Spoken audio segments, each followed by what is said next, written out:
Let it go, let it go. Lord, help me let it go. Help me let it go. Yeah, let it go, yeah. Let it go. Help me let it go. Master Jesus, let it go. Help me let it go. Go, go, go, go, go. Go, let it go. I'm tired, let it go. Give it all to Jesus.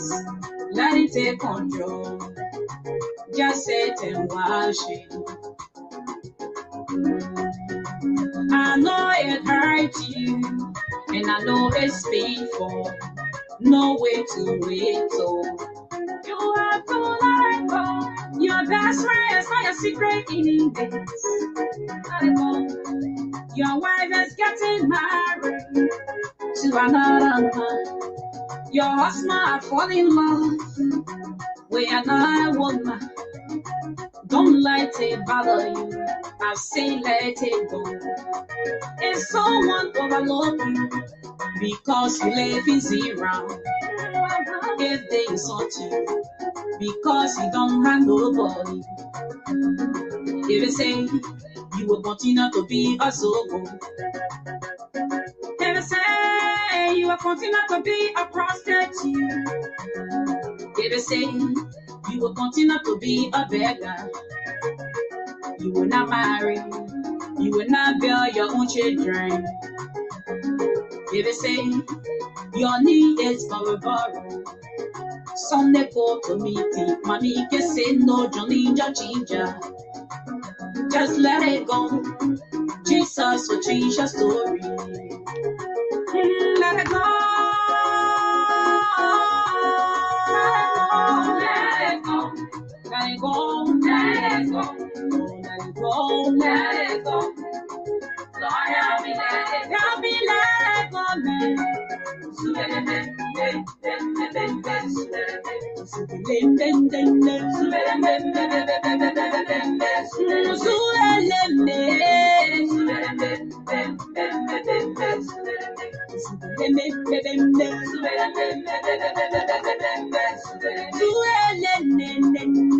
Yeah. Mighty blow. Holla, holla.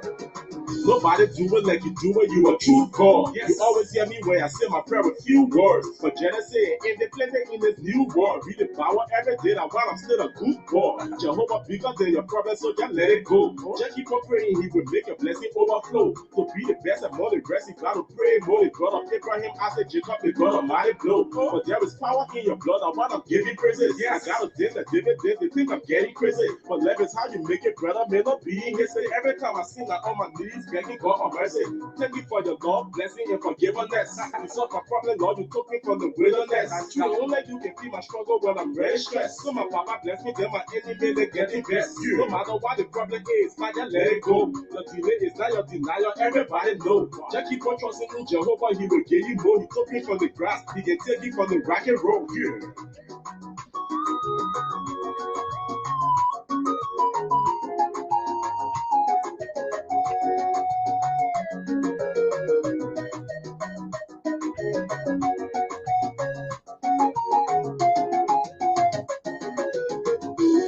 Let it go, let it go, oh, let it go, let it go. Lord, help me let it go. Your people are suffering, lying in the hospital, suffering from all kinds of sickness, Lord. Lord, help them. That sickness that repowering you. Well, good afternoon, folks. I'm Alfonso Zienso of the Liberia Public Radio and LPR-TV. It's a very shortly, my guest doing everything possible to join me from the West African state of the Republic of Liberia. That's Congresswoman, member of the House of Representatives, if you will. Helen Attoh Wreh of Margibi County will be my special guest. Let it go, man. Oh, I'm tired. Find the low and go. If you're picking, take your chemo. Let it go. Your best friend, take your horse. Let it go. If we are not compatible. Okay, let's see here. I believe my guest is here already. And we're going to be having the conversation here. This is a gospel artist, Jemima Walker. He's setting the stage here to welcome to this informative news magazine. Time check-in studio here from the East Coast.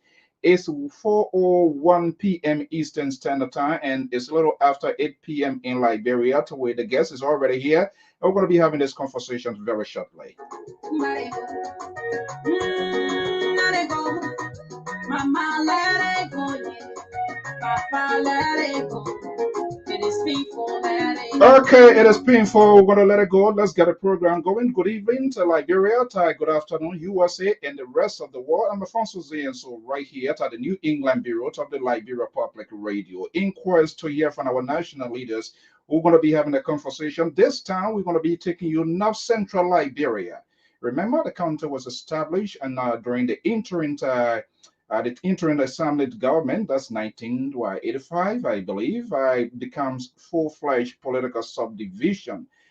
Congresswoman, member of the House of Representatives, District number 3, will be joining me standing back studio. We're going to be having a conversation here this evening in a bit to know what is going on their own development agenda. Keeping the news proportional. Stay tuned. I will be right back.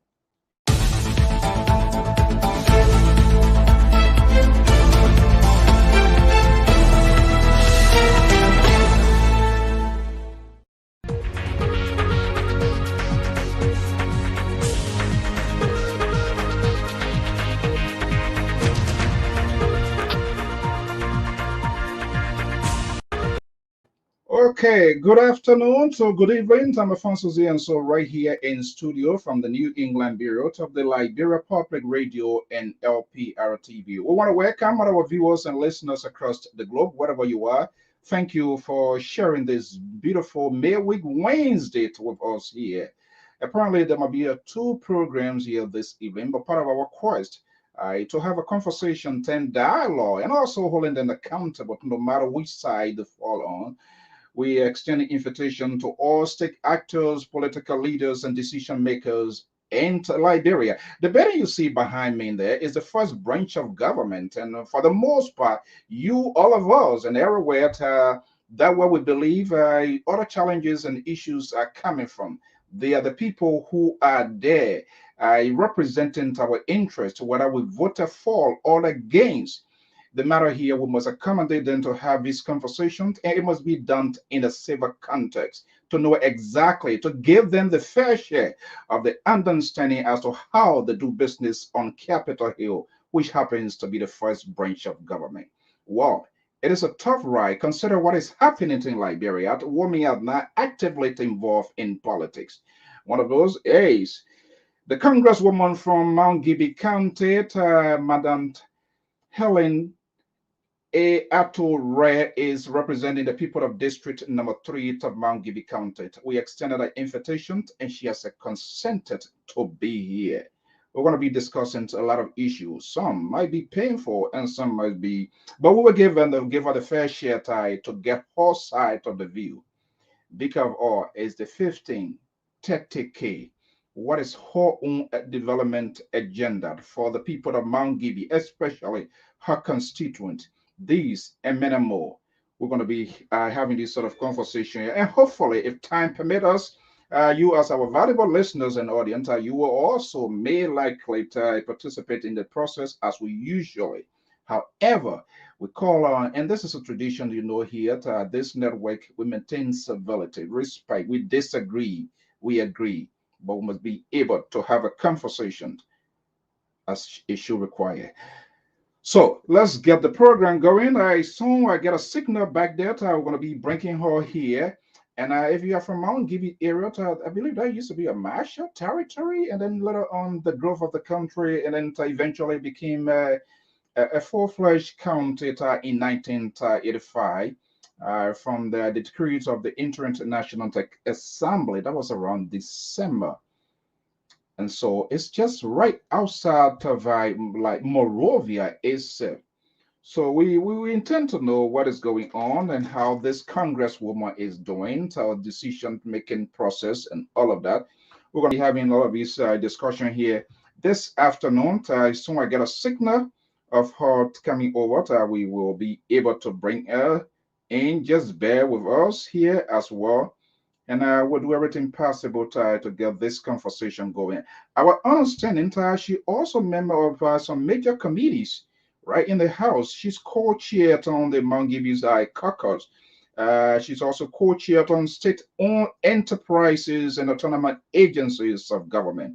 Member of the Judiciary Committee. That's a very powerful committee. We're going to be touching on bits and pieces of that and to give her the fair share that we have this conversation. Let's take this quick commercial break while we wait for our guests to join us, and we'll be back. This one is an obituary announcement of the station manager of the Liberia Public Radio, Nat Cryport, sister. Besides that, we are bereaved. She will be laid to rest this weekend in Monrovia. We are doing everything possible. Liberia Public Radio going to be bringing you live images of the final homegoing of Mother Ruth Freeman. Let's take a quick commercial break, and I will be right back.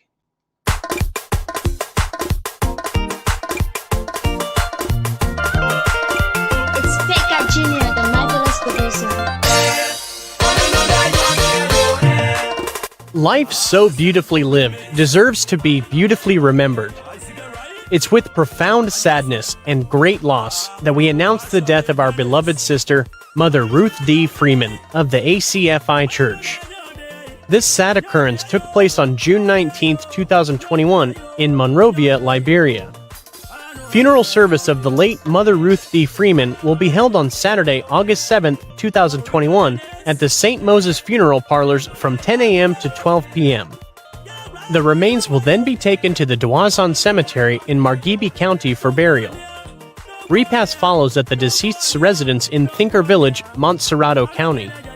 The late Mother Ruth D. Freeman leaves to mourn her children Pauline Freeman Tor, Queen Freeman, Josephine Freeman Lamina, Lorpu Freeman, and Zarkpa Poor, all of the United States. She also leaves to mourn her brothers George Freeman, Philip Joe, and Nathaniel Cry of the United States, and one sister Annie Freeman of the United States, and a host of other relatives in Liberia and the Ivory Coast. May her soul and the souls of our dearly departed loved ones rest in peace. Thank you. Philip Z. Joe, brother of the deceased.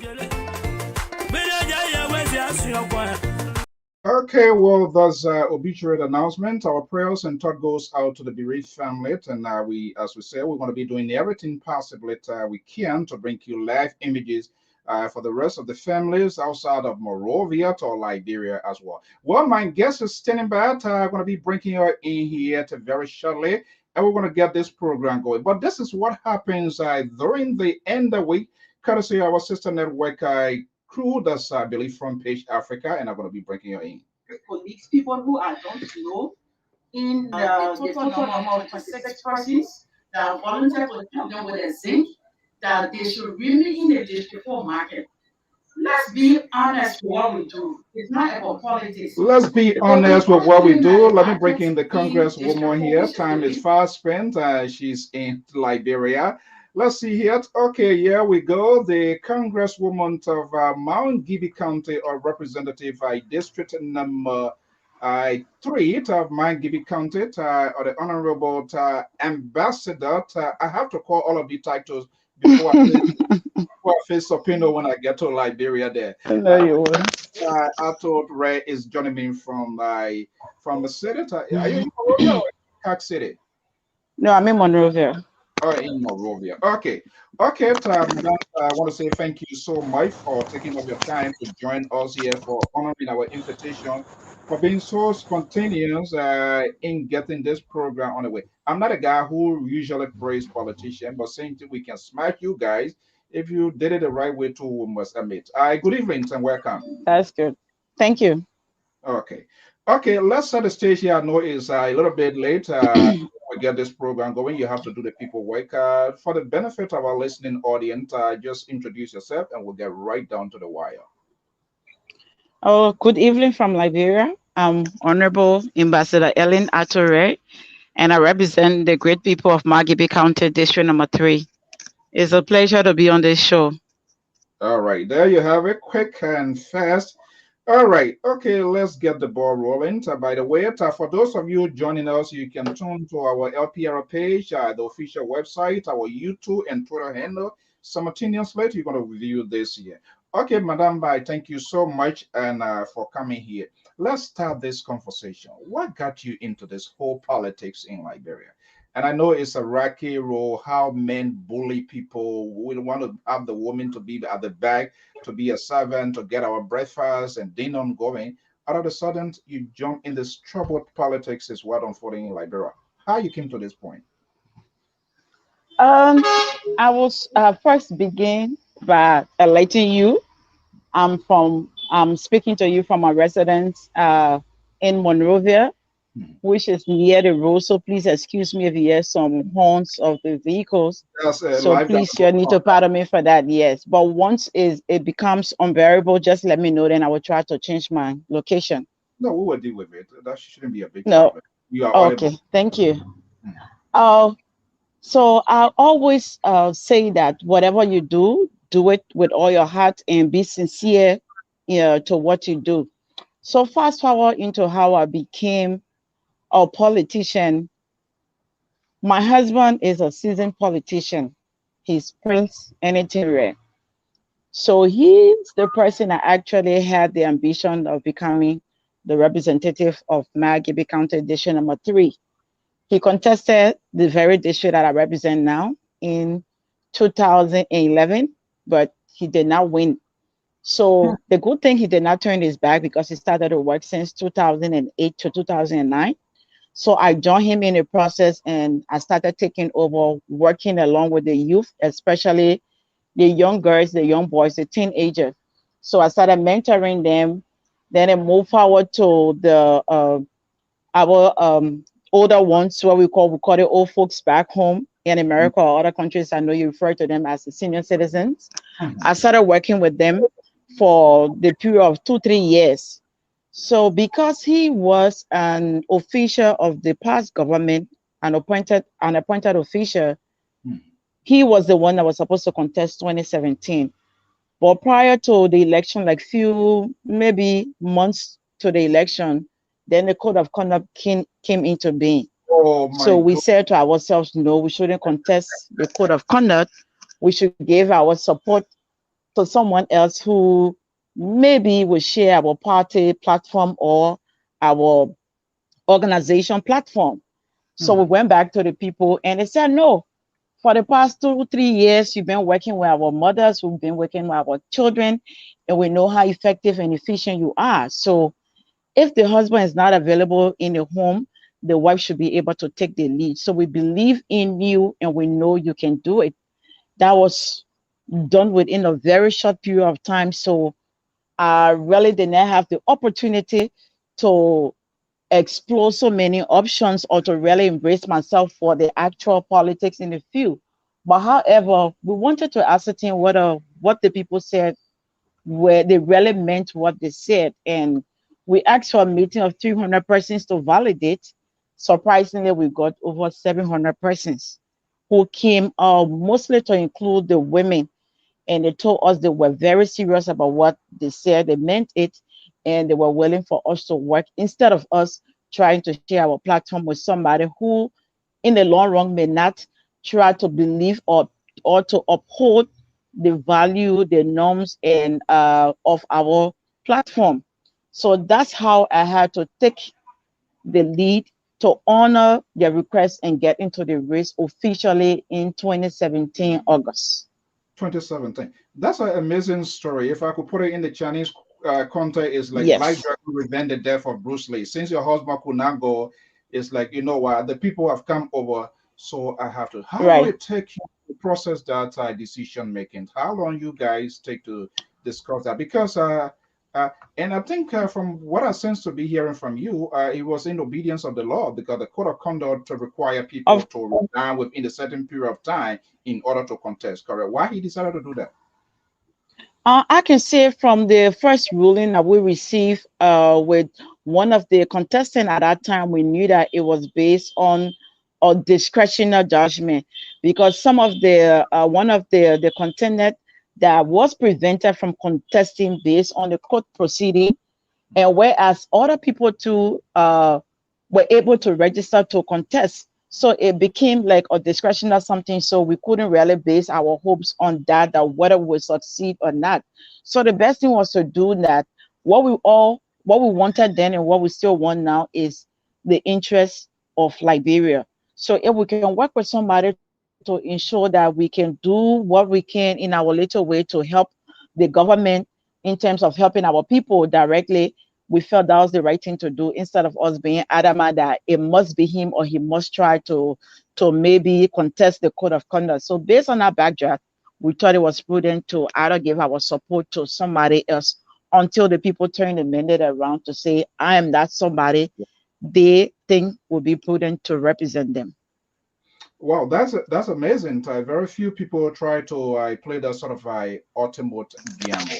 So, what was there any sort of apprehension you as a lady, not to put you down, because I know how the men get at women, names calling, try to go back, throw all of the red meat, the kitchen sink at you. Was there do you consider all of those factors before even answering, getting back to your people to say, okay, I'm going to go ahead? Was that something that you felt you could withstand?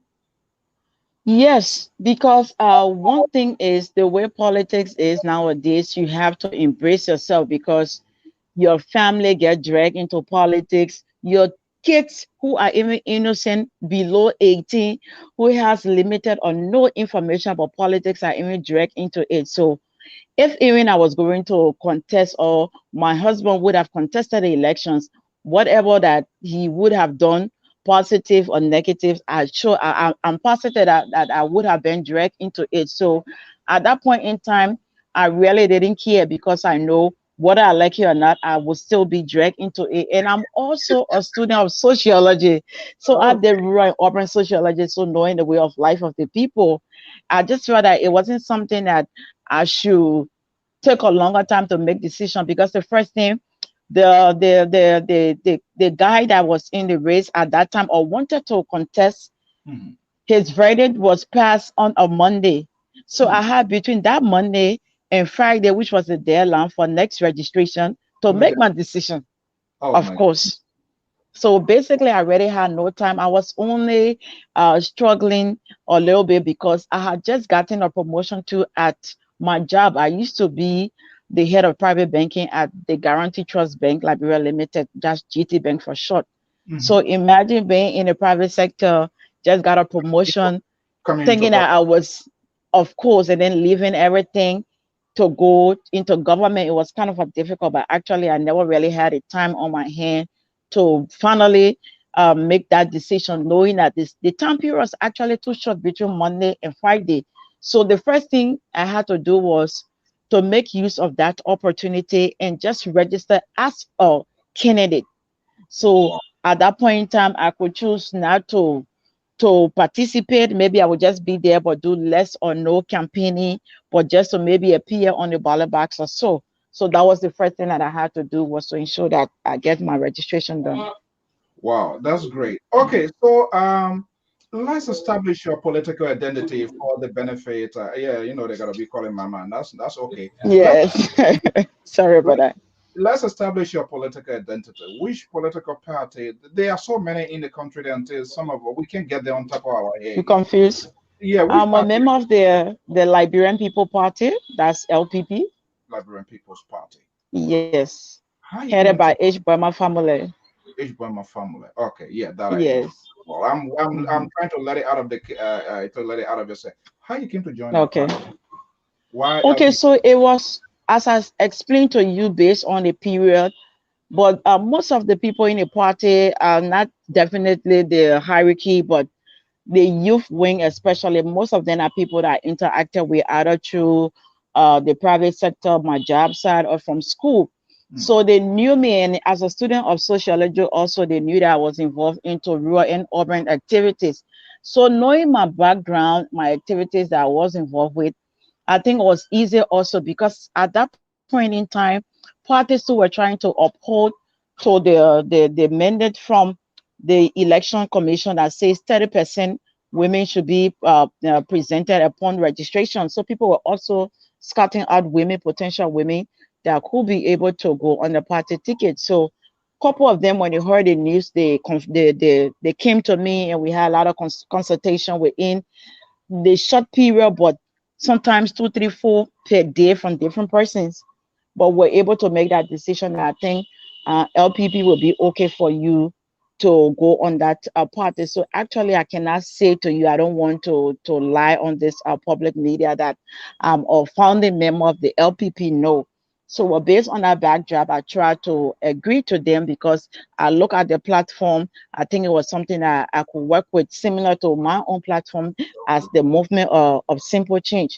So it was easy for me to make the decision to run on that party's ticket.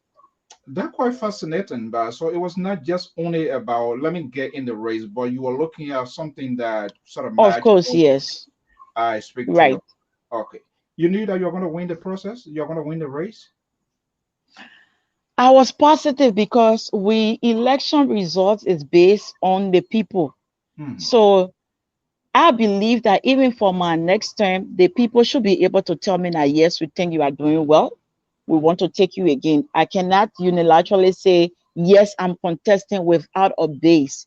So based on the level of work that I know that we did in that district, I know that if even I wasn't going to be in a race, my husband in a race, we would have won.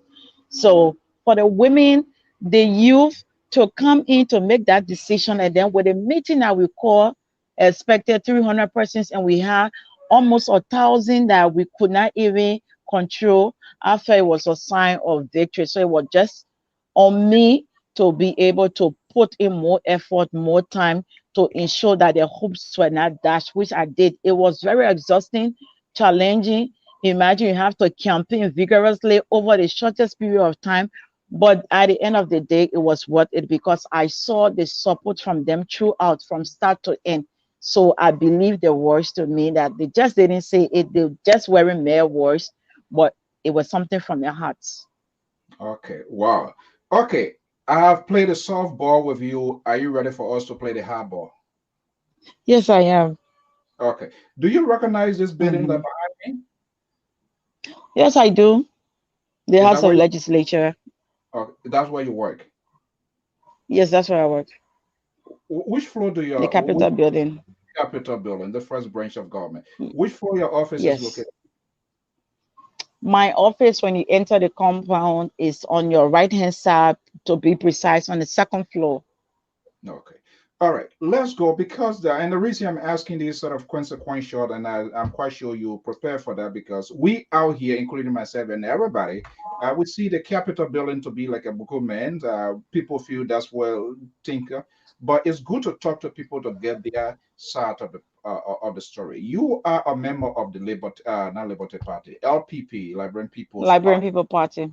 Yeah. How do you Yes. go about the caucus in your decision making? How you go about to do that? Which party do you caucus with, or what is the I, precondition in sharing your vote, perhaps with what is on the floor?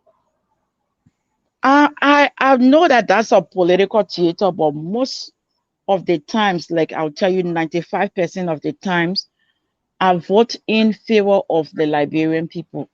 Not to vote based on, yes, we have like minds from different parties, not necessarily a particular party, but sometimes we differ. It's nothing permanent. If today I know that this issue or this bill is before us or is in the corridor, and I know that my view is quite different from yours, or I think within myself that my view is something that will benefit the Liberian people, and yours is contrary for me from mine, I'm not going to go in your line for that on that subject matter. It doesn't mean that we are not going to work together. So it's nothing permanent. It's based on my own ability to see how best is going to benefit the people of the country. That's my key concern. If it is not going to benefit the people of Margibi County, it should be able to benefit the people of Liberia. So, for instance, if something has to do with the people of Liberia, Montserrat County, and it would not benefit The people of Margibi County, once it is prudent to do, I do it. If it means that I will have to abstain or I will have to vote in favor or against what I think is right, I do that.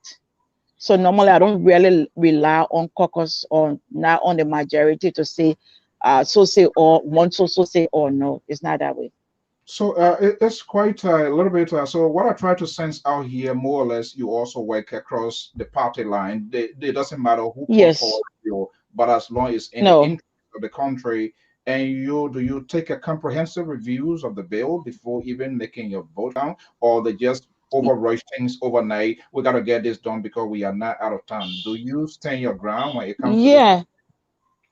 Of course, sometimes there are bills that do come when I know that I never had a time to peruse them to understand the nitty gritty of that bill. I abstain. I do not participate because I don't want to vote against something without knowing whether it's good or bad. I don't want to vote in favor of something which I don't know whether it's good or bad. So the best thing to do is to abstain. So that's what happens when I'm faced with that situation. Okay. I did a lot of checking around before even getting to here. This is your one of your pages here and see coronavirus is real. And I like the Hmm. illustration. Wash your hands often with soap. Avoid touching to Hmm. your eyes, your nose, your mouth. No hugging, no handshake. Avoid large crowd. So saying what I am saying here on your page here, it seems to me you also took that message to your constituents. Mount Gibby, it's especially District Number 3. Hmm. Yes, I did. Um, I'm not Why? saying this to gain extra attention, but I just want to be honest, and it's good that you have access to my page. But for lack of better words, I would say I'm very inquisitive. So I try to sign up to almost most of the news outlet when it comes to the breaking news.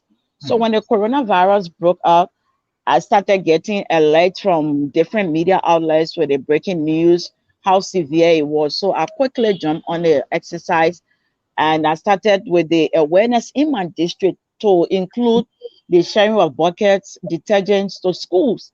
And some people were like, what is it about? We see her bucket with a sticker on it saying, wash your hands, wear your mask, keep a distance. But at that time, it wasn't so renowned, let me put it that way. So people were still taking into consideration whether it was something political, maybe she want for people in all the people in the school to get to know her, or it was something actually serious. But I was doing that based on the news that I was reading on a daily basis. So quickly, we're able, my office and were able to jump on that project to ensure that we carry on the awareness that just in case we don't know whether this thing is going to reach to Africa, but from the news we are hearing from China, I don't think it's something that we can curtail for now. So once I hear that you have to cover your nose, I release that message to them. You need to wash your hands. I release the message. The virus will stay on object for hours. I release it because I just wanted us to have an idea and to be prepared just in case it hit Liberia, so we cannot be way behind the line because I'm also traumatized from the Ebola situation. So whatever that time, whenever I had an opportunity to present a message to them, I made it key. I ran with it like a wildfire. Run with it like a wildfire. I was saying, I don't know where you're coming from. Everybody here getting a loud and clear, so you want to check your device. So let me just ask you here, you're a public official. Have you taken your vaccine? No, not yet. My family members have taken a vaccine, excluding my son who is below 18. When I went to take my vaccine, I was just recovering. I had recovered like 3 days, and I was advised not to take it. So when I went back after, I was told that the AstraZeneca was finished, and we should wait for the next batch, which is the Johnson and Johnson. So Mhm. I'm looking forward to taking the Johnson and Johnson very soon, So or whatever one that will be available. I'm an inquisitive guy here, so and that's why we are trying to. Okay. So let me get it right. You are infected of the virus before? Is you say you are recovering from what? No, I was sick and I was Oh, diagnosed of okay. cholesterol and All right. Then hello? that. Yeah, yeah. I'm getting Yeah, you. I was diagnosed of cholesterol And I think they said fatigue or low Okay, pressure, something all like that, right. but mainly to Okay, include was the cholesterol. okay, that's okay. Because I too here I was a victim of the virus, so I thought I'm trying to Oh find. no, Okay, no. that's good. All right, good to know that. Okay, what is your legislative agenda for the people of Mount Gibi, especially uh, district number three? I know it will be huge. We can't go through or, but what three basic things that you earmark, or perhaps you have told the people of district number three, hey, you have elected me. I have to work out. This is what I want to achieve at the end of maybe the 5, 6 year or whatever term. What are the priority, the mandate in which the people of Mount Gibi County you think they ask you to implement? Are you doing that? Yeah, so the key thing on my agenda was empowerment. And I key on or I focus on empowerment based on the survey conducted all throughout my campaign period. When I went to them, as I said to you, I don't want to lie on anything, especially something that will haunt me in the future. The time period was actually short, but my movement at that time until now, our platform has always been empowerment through education, through trade, skill training programs, and through advocacy. So we continue on that platform. And then it was easier for me because throughout the campaign period, all I heard from start to end was empowerment, empowerment. Sometimes I try to break it down as low as possible just to understand whether they really understand what they mean by empowerment. I said, when you say empowerment, I don't know. What do you mean by empowerment? What do you really want for me to do for you if I should win this election? Our man, I want for you to be able to send my children to school. Someone say, oh, at my age, I cannot go to school again. I want to learn trade. I want to do soap making. I want to do tie dye. I want you to be able to talk for us so at least the government can bring the school fees down. But most of all, if they can bring the school fees down, but once I got something to do, I sell in my market, I will be able to make ends meet for my family. So there were things that I took from them. I said, okay, since it's something that is already in my platform, and then hearing it from the people that who I should be able to represent if I'm elected. I think I should make it the first on my agenda. That's how I became more serious about empowerment. Empowerment, and I think empowerment is almost making people to gain independence. I think I like that. That's a Yes, right. yes, yes, Well, of course. I've seen the results from the empowerment so far. okay. I interestingly to you are a member of the House Committee on Judiciary, correct? Yes, Judiciary. That's a very yes, I that's am a very critical committee there. Uh, committed. yeah, the domestic violence against not just only women, but the violence in the country it's just over the roof. And you being a member of that committee, I guess you have a responsibility in making sure that the judicial branch of government too is held accountable to make sure the laws and people who do this sort of outrageous thing they are taken before the law until proven guilty. How is this committee coordinating or making sure or holding the judiciary branch accountable to these sort of things that we're seeing happening? People are being killed, allegedly killed, inconclusive decisions, all of that. I know it's a tough situation. What is the working relationship with the executive and that of the other branch of government? Yeah, it's a very tough one and a delicate one too, because the level of violence that we witness almost on a daily basis, I try sometimes I'm broken, especially after the passage of that domestic violence act. I saw it as a complete, I saw it as an affront to us. We, after all of our efforts, we went Bikano, we went, I think, Banga, we went Nima, like we went around, conducted survey, worked together just to ensure that that bill was able to pass. And then right after the passage of that bill, the domestic violence increased. So till now, I'm not going to give up along with my other colleagues. We want to know what's the cost, what is it that we are missing. We want to lay our hands on that missing piece of the puzzle, because we cannot pass a law and then right after the passage of this law, what we stated in that law started to be seen almost all over the place, almost all over the counties, in all the Authorization, communities. please. I say like Pardon? I say like giving authorization. Exactly. Yeah, Or go. complete slap in the face of and we the Liberian people. I would say it that way. Something that we pass and then we cannot adhere to it. So we need to know what is actually going on, especially when it comes to the kids that are being violated through the domestic violence. I don't understand what is really going on. So I've said to my colleagues, it is no shame. We want solution. Maybe there's something that is missing. So we should open our ears, our arms to people to conduct another survey to find out what it is. And some of the things that we were able to realize, you won't believe, but that's the fact. Some of the things that we're able to ascertain on the field, people still believe that my husband has the right to slap me because he married to me. Women too also believe that because he's my husband, I can walk to somewhere, any place, public gathering, and see where another woman got a right to jump on a woman to fight. But people too still believe that I'm a native man, I'm the town chief, or I'm the best hunter in the village, so I deserve to marry a virgin, somebody at the age of 13. And they believe it's a cultural thing. No, it is not a cultural thing. Once a situation affects two or three persons, it becomes the problem of the society. It's not like before.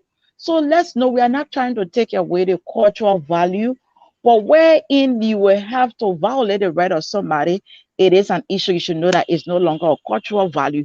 So I don't want to say here that I've been able to lay my hands on everything that is wrong, but I can tell you for free that I know something is not right that is ongoing concerning this bill, whether people are doing it deliberately because they don't want to adhere to it, or maybe the punishment that is associated with this bill is so lenient, if we have to revisit it, we will have to do that.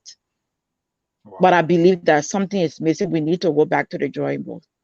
Is that perhaps the opinions of by committee members? You think what Yes, they committee members, even other members of plenary who are the House of Legislature, who are not even on the committee, but they know, because they know the complaint that they receive from the various districts, their communities, their counties. So it's not only based on the report from the committee members that I can say to you, because the committee member, I remember, was sent on to the committee on gender, to the committee on judiciary. So the committee on gender and judiciary, we are, the total number is just 14, seven members on each committee. So I also think, yeah, I think that's the two committee was sent to. So you having 14 persons coming together. Yes, we did what we could do, but I think we still need to do more. We were also able to work along with the Ministry on Gender. Mhm. But I believe there's something missing. We need to know what's missing, and let's see how best we can resolve it as a nation. Yeah, because I mean, these are troubling information. Since Yes. things that are happening, it does have a Mm-hmm. propensity to also keep the country down. The country is insecure, things happening, and it is our concern. Madam Congresswoman, talk to me here. What is the level of bipartisanship I working across the eye? For the most part, sometimes I see our leaders, order here. I would never hear one day I'm making a phone call from maybe from the CDC side, calling Yombi Kanga Lauren, Darius Dillon calling side, Jose Akara Gray calling it. We need to sit to talk about the country. You have your party, I have my party, but we have to reach consensus. I don't see that more often happen. All I see on the social network, take it to the bank, take it to the bank. These people are this. It's all about blame. What is actually happening on Capitol Hill? This building here, I see this building as the live wire of the country. What is going on? Do you talk to other colleagues from different parties so that you guys, hey, this is what I have. This is my agenda. Probably this is applicable to Lofa, to Grand Basso. Bottom line is good for the country. Are you guys having that conversation or everybody on your own? No, we do have that conversation. Sometimes it depends. Most of the times too, people want to protect their party's interests, which I told you that for me, most of the time I believe that we should protect the interests of the people that we represent. That is the country, not the party. I'm a member of the LPP. I'm alone, so of course I cannot say I want to work alone with somebody from my party because there's nobody there from my party. So Oh I my. have to work with people from other parties. Yes. So I'm alone. Sometimes I'm referred to as independent candidate. You don't have anybody. But in all fairness, I try my best to work with my colleagues once it comes to the issue of the Liberian people. If I will have to call you, if I will have to make myself available beyond measure just to ensure that our work is done, especially when it comes to the committee work, I do that. Uh, Before the first 3 years, I was on the committee on judiciary, on election inauguration, the committee on investment concession, the committee on state-owned enterprise, and I think about like six committees are tend to be corrected. So imagine being on 6 committees that you have to work with your colleagues to convince them to sign a report, whereas you people are not from the same political party. So it was easy for me somehow because I do the report. If I have to do the report, I share with them for their point of view to see it, make it as transparent as it should be, so they know that we are doing this thing in the interest of the people.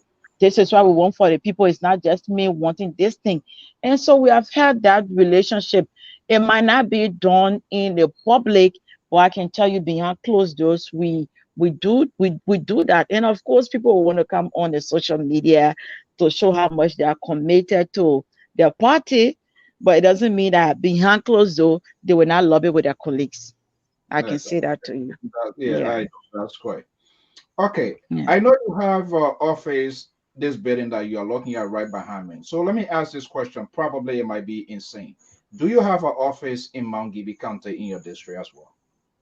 Yes, I do. I do have an office in my district, and my old office I just turned it over in March, but officially my time expired in June. But I have a new office that I will be opening very soon. But just because of the health protocol that we're not supposed to gather more than 20 persons, we're trying to delay the opening of the new office because my fear here is it's a bigger one, very massive. If I try to do it now, I cannot be selective in inviting my constituents because I represent the people of Kakata as well as the people of Firestone Plantation. So whenever I'm doing things, I have to balance it. So once I try to balance it, I will exceed that number overwhelmingly, which I don't want. But officially, I will be opening a new office space in my district. But from the time I took office at the Capitol building, I've always had an office in my district. Okay, having the office as a structure is different. Do you have a support staff there as well? You have a Yes, I staff do. for there. Okay. Yes, I do. My district coordinator, he comes to town maybe once, maybe every 2 or 3 months or so, because that's his work mainly as a district coordinator to be there.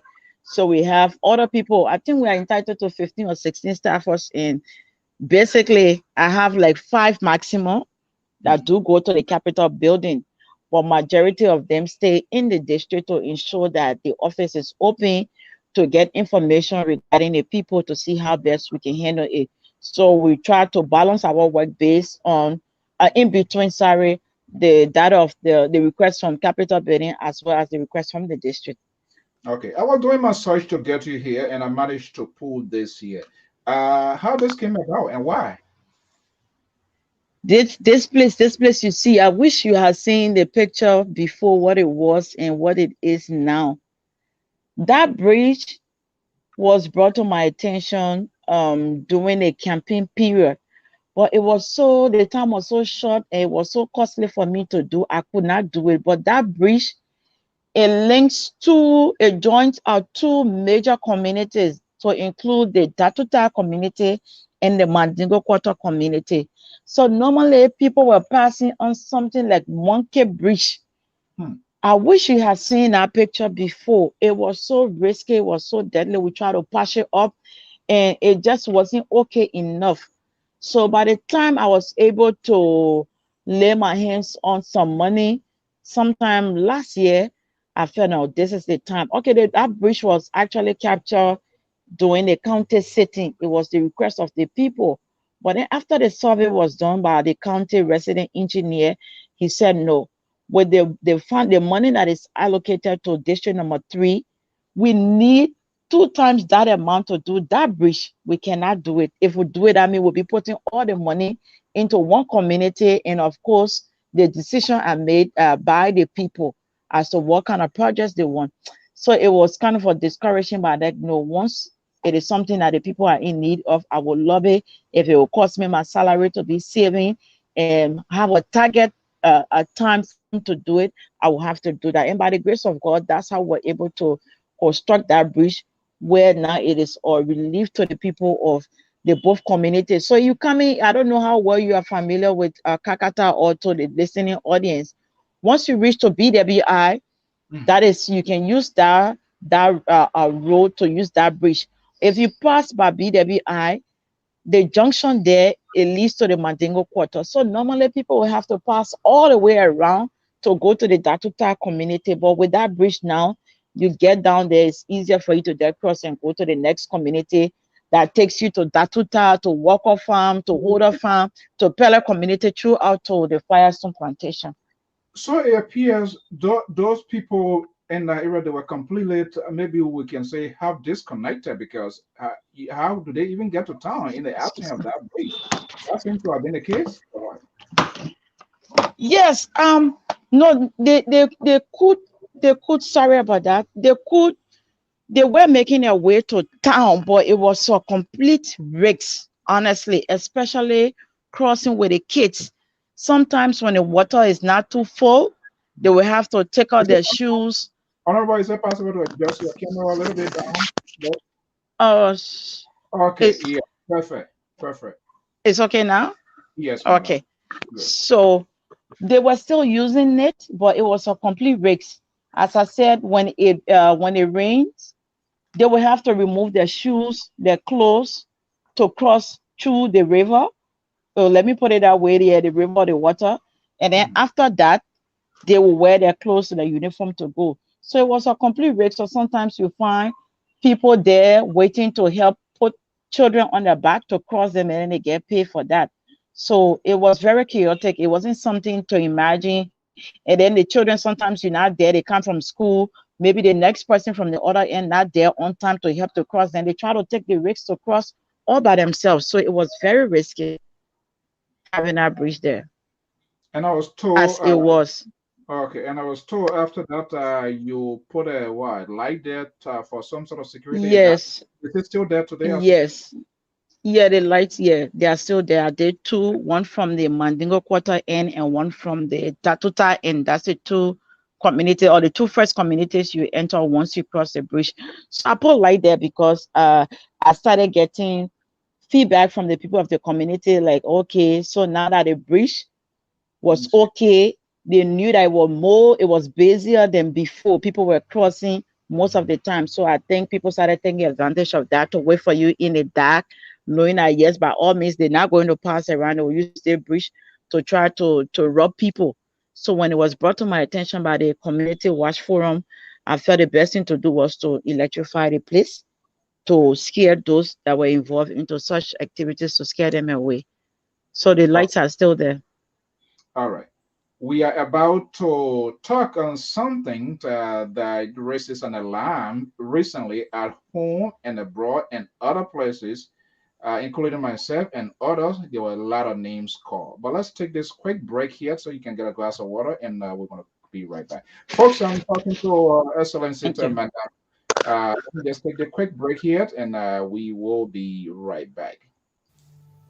Katwae. What does it mean to be a woman? A black woman, an African woman, a Liberian woman?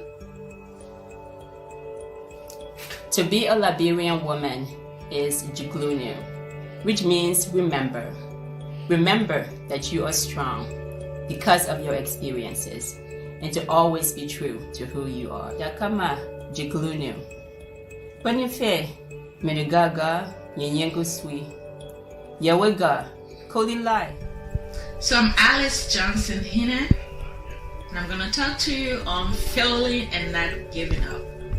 Umwaka ukokuna ka good of way kukokuma. Mwanjama jawayo, mwanjama iyanjawayo, mwanjama jawayo, mwanjama. Kake Liberia Musofindi, wole wudin. Ka Anna Talifo, Maliate. Being a Liberian woman means telling our story, our own story with no apologies and authentically. She brave. Oh baby. Farafi muso ekolo eminere. Labia muso ekolo eminere. Muso lojan. You are beautiful. Nonjde. Liberians, we have a unique culture, good food, beautiful clothing, music, marriages, languages, how we sit at the table, how we greet our elders. Let's keep our culture alive. To my fellow Liberian women out there, I want to encourage you today. Know that you are beautiful, you are strong, you are brave, you are intelligent. Stop. You are strong, you are beautiful, you are brave, you are intelligent. And we must give the Liberian women to tell their story. And that's exactly is our ultimate goal right here on the Liberia Public Radio with the representative of District Number 3, Madam Red, here joining us from the West African state of the Republic of Liberia. Here we go to unleash the cry, and people still crying recently. Talk to me. I've seen some sort of authenticity so far within the conversation that has been ongoing. The issue of this 15,000, 30,000 here. Let me ask you the question. Have you signed up for yours? Yes, I received the first 15,000 that I made new via my social media page to one of the workers from the Capitol building, because he was asking questions. He stated something that had to do with a senator, and then he said, I wonder whether the representatives also received theirs. So I went there and I commented, I said, yes, the representative received the 15,000 as well. So okay. Yes, I received the first 15,000. The first 15,000. Okay, good. I like people who are honest. So let me ask this question. I was trying to do some sort of search here, but it's difficult. There's no official website from the first branch of government to really pull information. You have to go beyond to dig here. I believe it says the 2020, 2021, was that reflected in the budget? No, the budget is still ongoing. So okay. Do you have an idea as to whether this amount here was here? Any reflections in the past budget, subsequent budget before this? Is there anything? You mean in a 53rd? Yeah. No, it wasn't in a, not to my knowledge, it wasn't in a 53rd for legislative engagement. No. Okay. So no. But were you guys informed before taking office? I assume there's a package delivered. So is it fair to say that you knew at some point in time there were going to be a 15,000 or 30,000? Was that the case or not? No, absolutely no. And the issue of once you take over, there's a package, is fallacy. The issue of lawmakers receiving scratch cards is wrong. We do not get scratch cards, because I heard people before, a couple of persons called me and asked me, oh, have you gotten your scratch card? I'm like, no, I've not gotten scratch card from the day I took office till present. So there's nothing that's there like relocation, where people term it as relocation package. There's nothing of that. I've not experienced anything. No colleague of mine that I know experienced something like relocation. So I can tell you that in the previous budget, there was nothing like legislative engagement. So we look at things and know what is it. I can tell you that we made a big mistake. I can say to you clearly. And the mistake I think we made that is haunting us today, we should be able to visit our budget and understand and ask ourselves some critical questions. In as much as we know our three cardinal functions are lawmaking, oversight, and representation, it is not really applicable to the society we have now. And if we have the speaker and the deputy speaker, they both have their separate budgets. They have operations. For us, we are only faced with the legislative projects that used to come, but since the 54th, we haven't been able to receive one of the legislative projects. So we are left with our operation in general for the House and our salary to do our work. As per our rules, we have Mondays set aside for leadership meetings, Tuesdays for sessions, Wednesday for committee meetings, public hearings, Thursday session, Fridays for constituency visitation.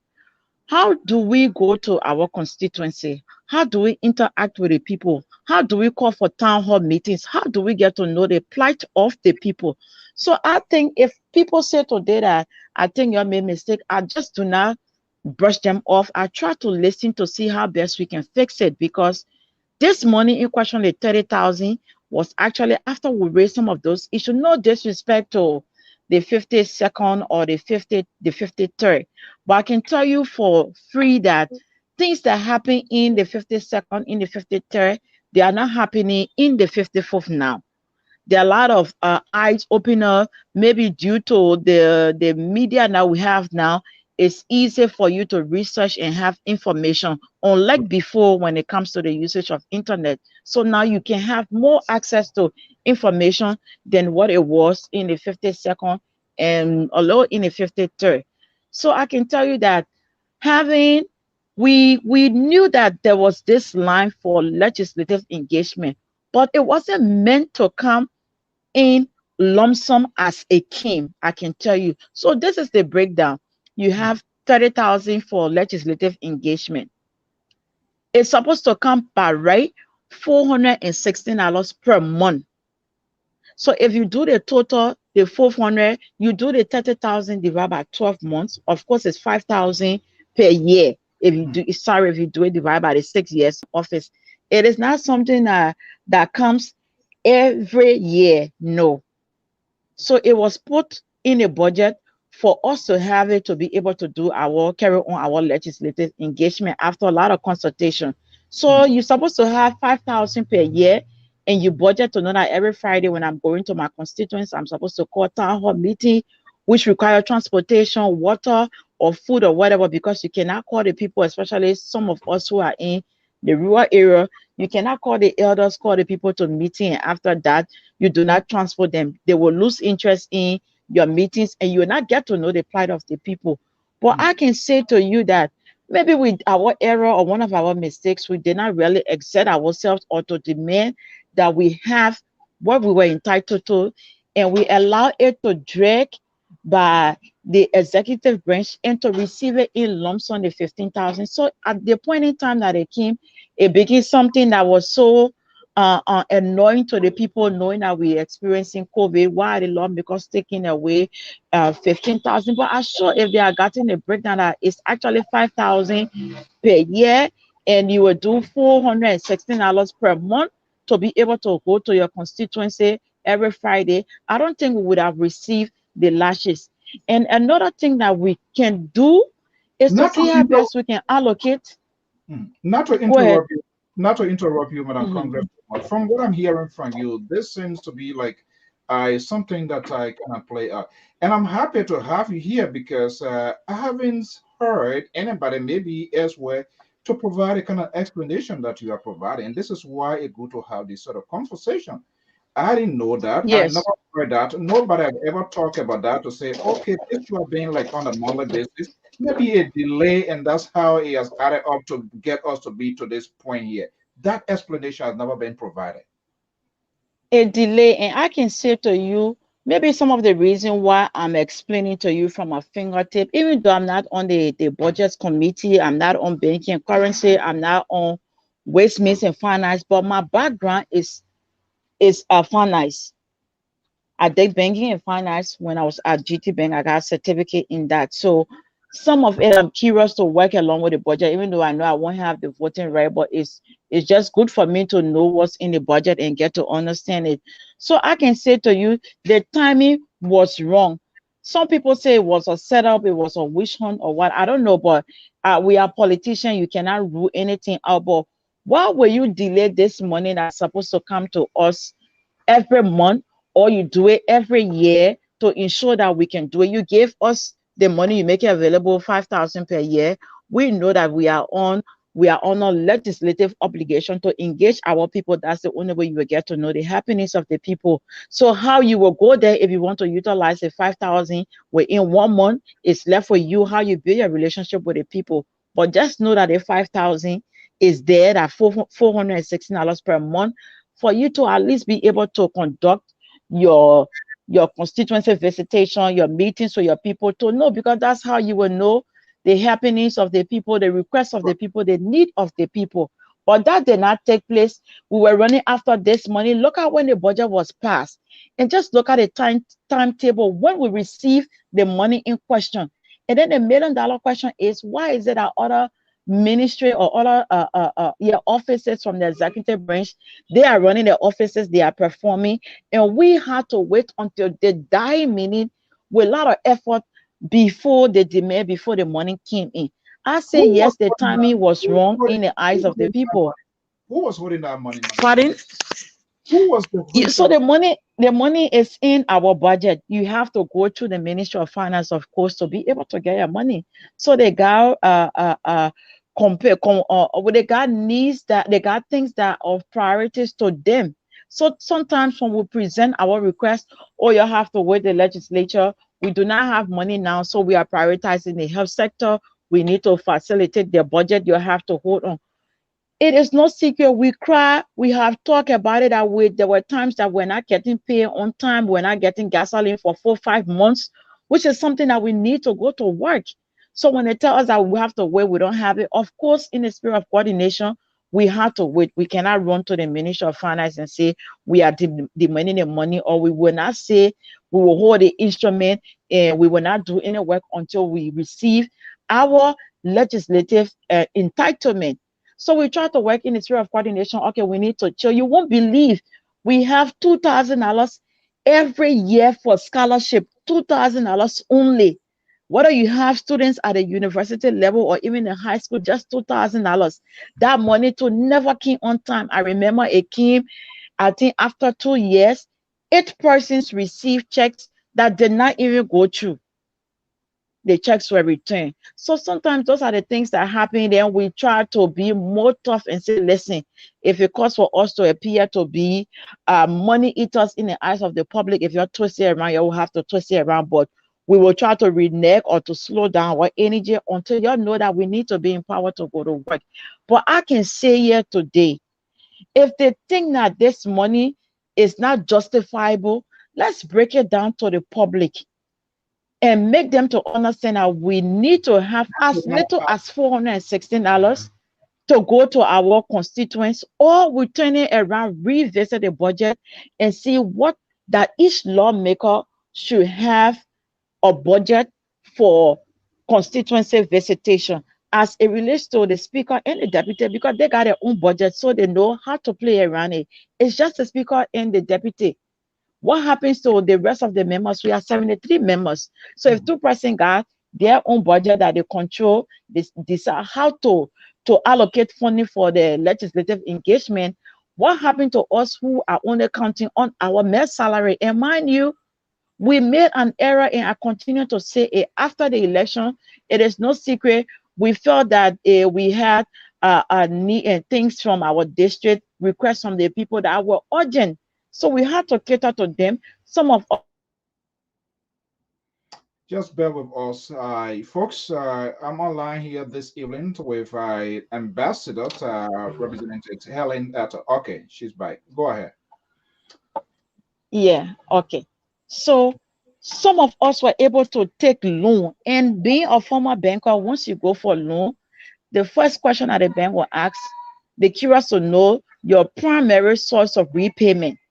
So you go to the bank, now I'm taking this loan, this is what I earn, When you apply the central bank regulation, the 33.3%, I will be left with this one to sustain my family and myself.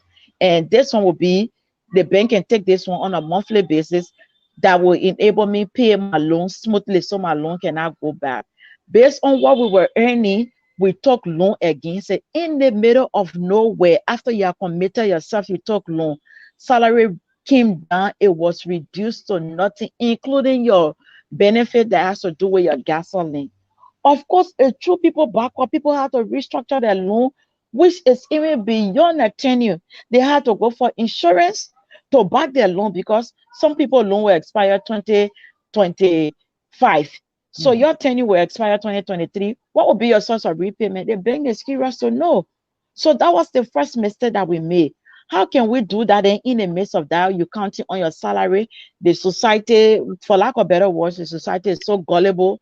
The people, we don't have that civics education to continuously remind the people about the three cardinal functions of the lawmaker. We came, we inherited it, and we too, we made the people comfortable that it is the duty of the lawmaker to build bridge, to rehabilitate roads, to pay your school fees. No, but that's the society again. So if we can read, you are aware it's wrong. Say again. I say you are it's aware. Wrong. It's wrong. It's wrong. I know from what I read, for what I know, the three cardinal function of the lawmaker is totally different. I'm there to go and advocate for my people. I should be able to have community meetings with them and come back to the executive through the House of Legislators and say, okay, Ministry of Public Work, I have a meeting with my people in 31 Blocker, and that shortcut that you see there, is something that we need to do and see how they can allocate for the funding to rehabilitate that road. But now, because it is not done and it becomes political, they think you are not doing anything. We are left with no option than to take your salary to do those things. But I know it is wrong. We need to educate our people. We need to stand together in unity. So you can find few hands of the people doing it from their salary and then other people saying, no, I just need to channel your message, advocate for you. Then the people start to weigh you. Oh, what made her think that this man can do it and she cannot do it? It becomes more political. But I tell you, it's wrong. That's not the function of the lawmaker. But that's what we made the people used to because we made it here and we follow suit. So I'm guilty of such. I'm no exception to that. Yes, I'm guilty because I met them and I started doing it like the bridge you just showed. I did it on my own. When I contacted, I told you the county resident engineer, he told me clearly that the money that is in this place for you, it cannot do this thing as you see it, as little as it appears to be, but it is something that needed by the people. I could not stay to see them. Yeah, I had to do it. There are concretes all under there, but I had to do it. So that's why I say I'm guilty. I couldn't just sit and knowing the risks associated with it is not in the roadmap or the agenda of public works and say, oh, well, public works say they are not prioritizing that road now because there's no economic value or the economic value is little or nothing. So they are not prepared to do it. So, well, I play my part. I told them, no, they will see it as I'm not doing the work that I'm supposed to do. So that's why I will continue to say I'm guilty of such. And I think I will continue to be guilty until we can come together collectively to be able to educate the society and let them know what we're supposed to do as legislators. Have you expressed have you expressed that guilt to your constituents as well? Yes, I've done that. And you'll be surprised if I tell you what I've been hearing. So I try not to even complain again. When you say to them, this is not what we're supposed to do, they say that when you do it for all, we appreciate. Listen, you are what man, you are what part with the children in the house. The same when you come from the farm, the children know whether they trap, were able to catch meat for you to sell it. And then they say, Mama, my slipper cut or no slipper. How you manage to buy the slipper the child in the home, they don't care. Whether you went to work today, you got harsh words from your bosses or what. By the time you get home, Mommy, how was you? How was work today? Mommy, I need social study book. Mommy, I need pen. They don't know what happened, whether you want suspension, you're not taking pay for the month. They don't know. That's how they try to compare it. They will put you there, go and lobby for us, go and do it for us. Sometimes we have turned into beggars because of the request from our people. And for me in particular, I don't want to speak for everybody. Sometimes I don't mind turning myself into beggar in a positive way, where I have to engage old friends from school out and in the country to see how best they can help me. Sometimes I have dinner rally around to see how they can help me empower my women. I do that because I have to be innovative to help them until we can make them to understand the actual procedure or the actual workings of the House of Legislature. Okay, so you say you got the 15, the bottom 15 is still in the air. They no any time frame. Yes, I don't know for now because, as I said to you, of course, we need to get that green light from the Ministry of Finance. But we've been on break. We just resumed on Monday. I've not been to work on Monday. I've not been to work yesterday, even today, due to the low issue that I had in my district. So I don't know what's there, but I've not received any call yet. But I can say to you, yes, if it is available, yes, I will take it. What we need to do, what matter, like the first one that I got, I call my people, I say, okay, this is the money, and we are going to engage the people, we are going to do this, we are going to complete some of the project, but it is not actually meant for project. But because it came in a lump sum, I just felt it was the best thing to do to help invest it for the people. So I did not do that because I didn't know the difference between. Yeah, what I'm understanding, you engage the people. This is the money. We can have a conversation about how it can be, for your district, how it can be a portion. So that's the sort of conversation is ongoing within your district. Yes. So we were able to do that for the one that I received because I don't want to jump the gun. I don't want to make a proposal based on what I don't know will come or not, because there are other things that left in a previous budget we did not get it. So it's possible to. So I don't know, but if I should receive that second 15K, I don't want to lie, I will receive it and go complete some of my project. It is not meant for project, it is meant for legislative engagement.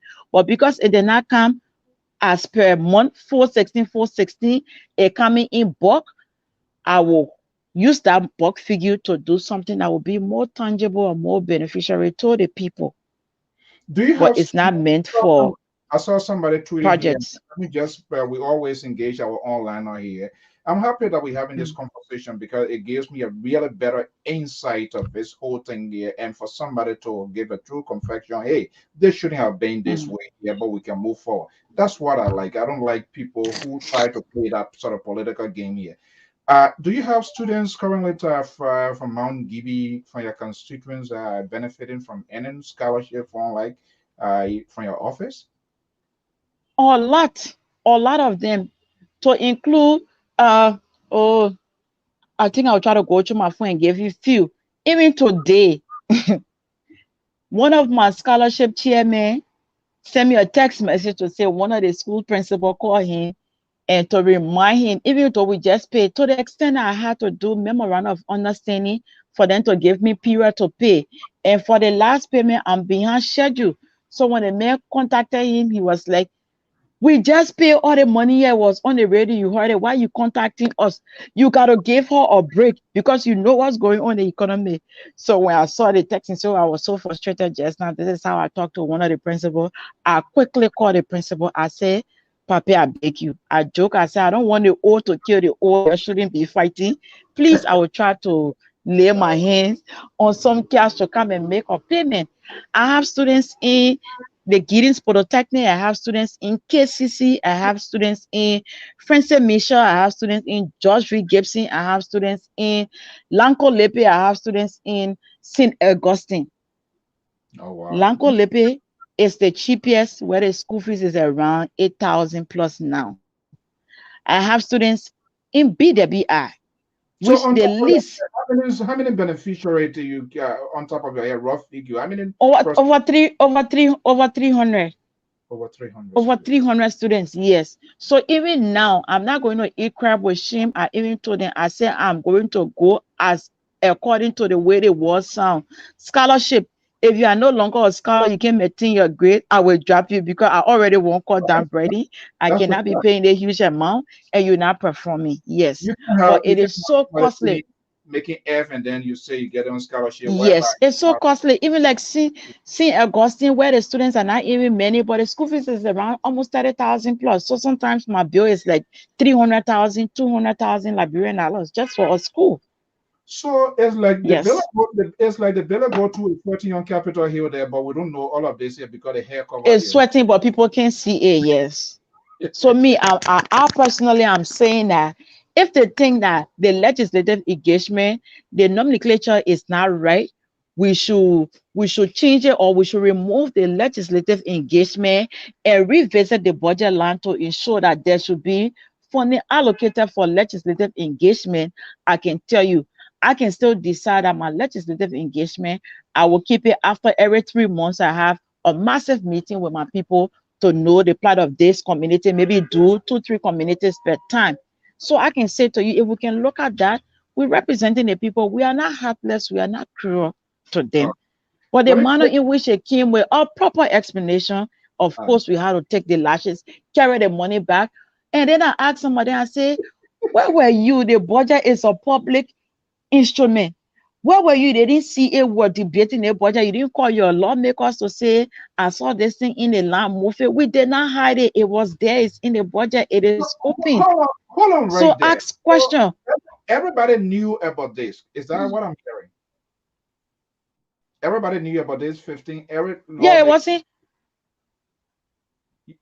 Yes, it was in the budget. I will not direct. It was in the budget. I can say to you, it did not sneak into the budget. It did not appear in the budget overnight. But I can also say to you, there are people who are not good with finance.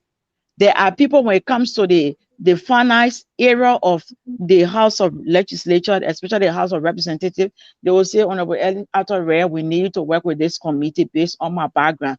When it comes to something like hydrocarbon, they put talking the oil, the depth is supposed to go, I keep quiet. That's not my area. So when it comes to something like that, I wouldn't know. So some people may not really understand the workings of the budget. Some people even understand, some people even know how to analyze the budget. We have also said that, or we even had a training with NDI before, how to understand the budget, because we knew that it was key for people to understand how the budget works.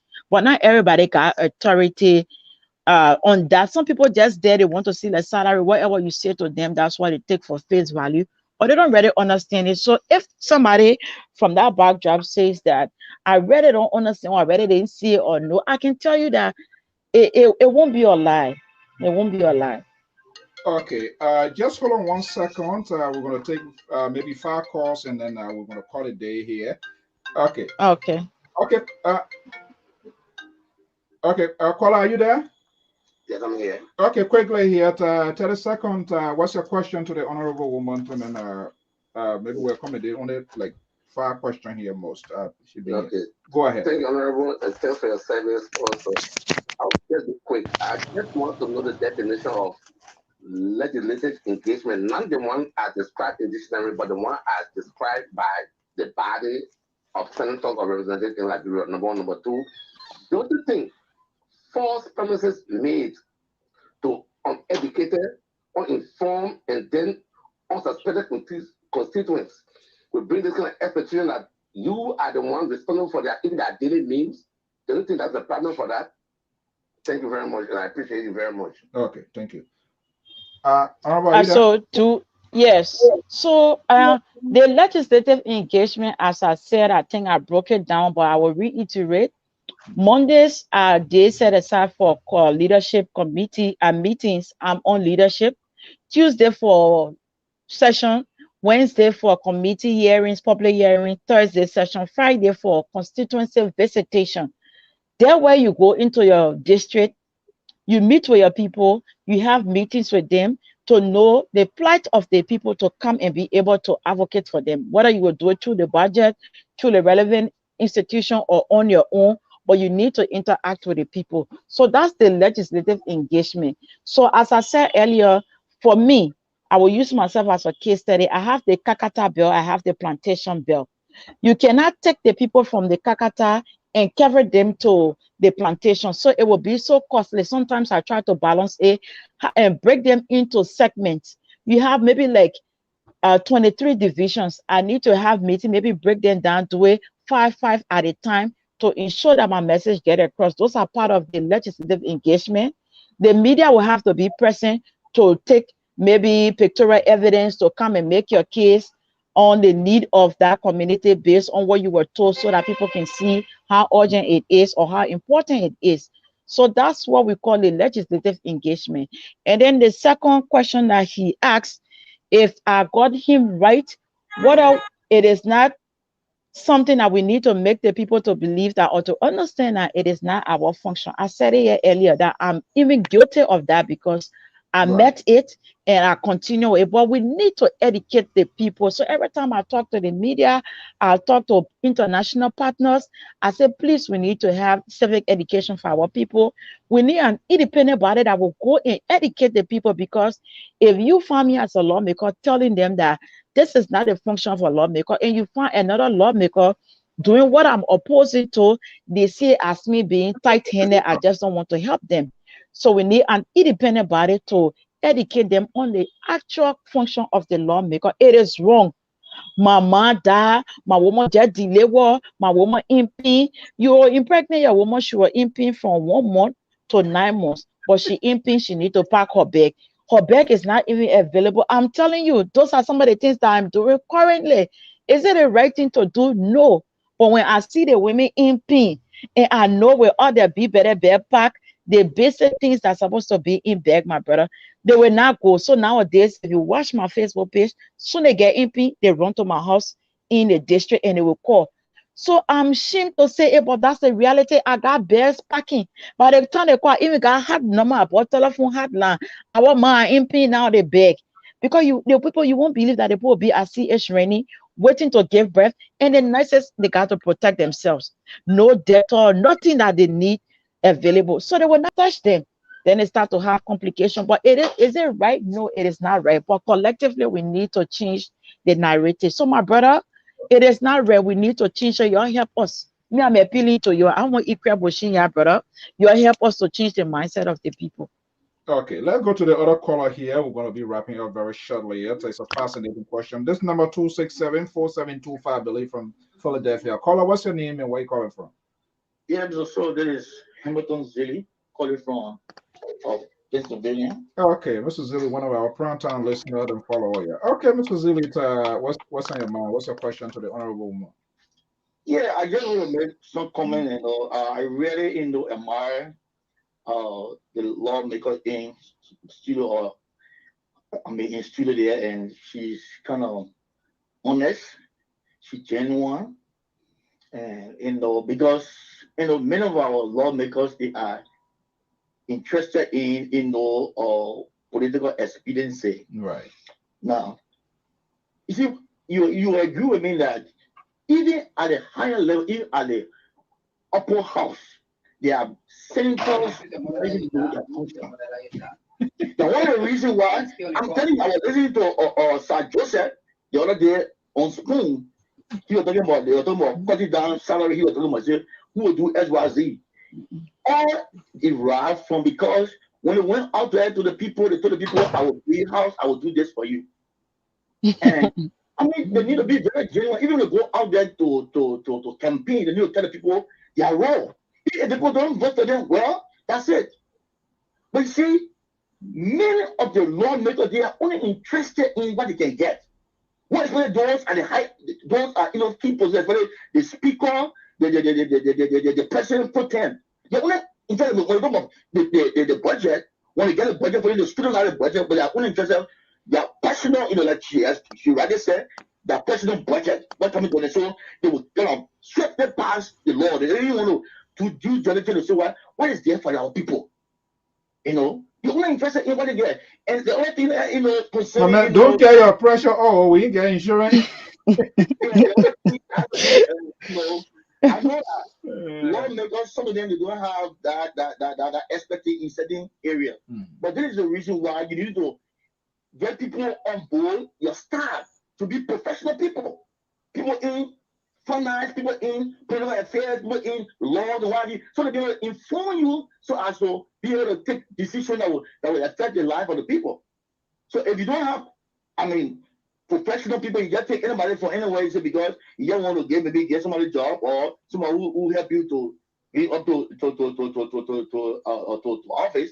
You want to get a job. You always find all these things. Sometimes it is good to get the expertise of professionals, so you can set at your office staff. They can really help you to be able to do the people work. All right, thank you. Thank you so much. Thanks for, she's very genuine, she's honest, and I just kudos to her.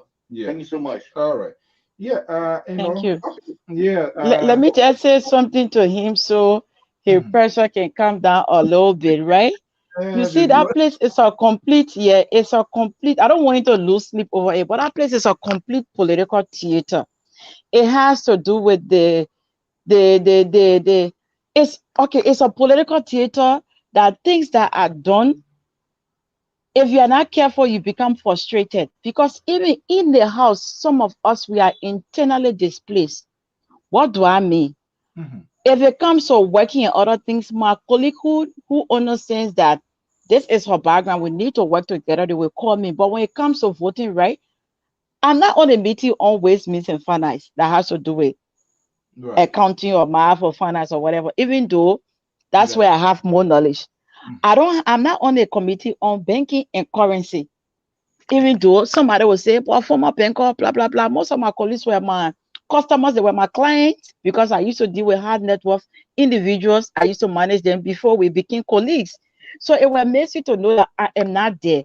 So I'm just saying this to tell you that even the people that will work along with you during the campaign period, even though some of them are in junior high or senior high, but they think they should be the chief of office staff because they think that political office, and I help you, maybe I was able to deliver this community to you, or I can move and everything. All of those things are wrong. We should be able to have people based on the actual job title that will be able to deliver.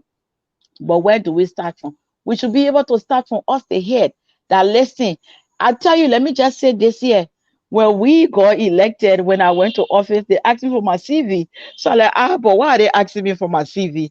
I sent my CV. Then somebody told me that, oh, they asked for the CV because they need to know your background, what your strength, to know how to place you on committees. But at the end of the day, it became political. A different thing. It's just for a different thing. It's just there for formality. That's how it is. So we need to work on all of those things. Say, listen, let's leave the party line based on your background, your qualification. I think we can place you on this committee. If we should start as leaders, that's the only way we too will be able to employ the rightful people in the office to be able to reduce the burden on our shoulders. But other than that, there are a lot of work. You are in the diaspora, you don't get discouraged, you don't give up on Liberia, you don't give up on us. You're bringing out the ideas, we embrace it, and you're continuing to lash us, you'll be on our back positively, with not just to lash up, but to give us remedy to see how we can put it together to move this country forward. Okay, I think this will be the last call here. I hope we will be having this routinely here. 804 number here 6091. Caller, what's your name and where you calling from? Yes, my name is Jote Jalaru. Yeah, Jote, how are you doing? Good evening. Welcome. What's your question? Yes, I don't often listen to. I often follow, but I'm not really fully listening to follow throughout. But I really just want to say I admire the honorable ambassador and representative for her frankness and truthfulness. It was an eye opening for some of us that are in the diaspora. I am actually in Missouri, Kansas City, and just following through with the things that she says kind of like gave me an understanding of how things works in Liberia, and about her truthfulness and sincerity about the workings of the legislators in Liberia, and what she's doing is just so amazing. I will continue to follow you guys. I love this. Hopefully you continue to do your work. This was a beautiful interview. I enjoyed this evening. Just want to say congratulations again. Okay, thank you. Thank you. I Yeah, appreciate. I me, remain humble. I don't praise politicians because you know them today, the next day you're not going to know them. But okay, No, don't press. Hold our feet to the fire.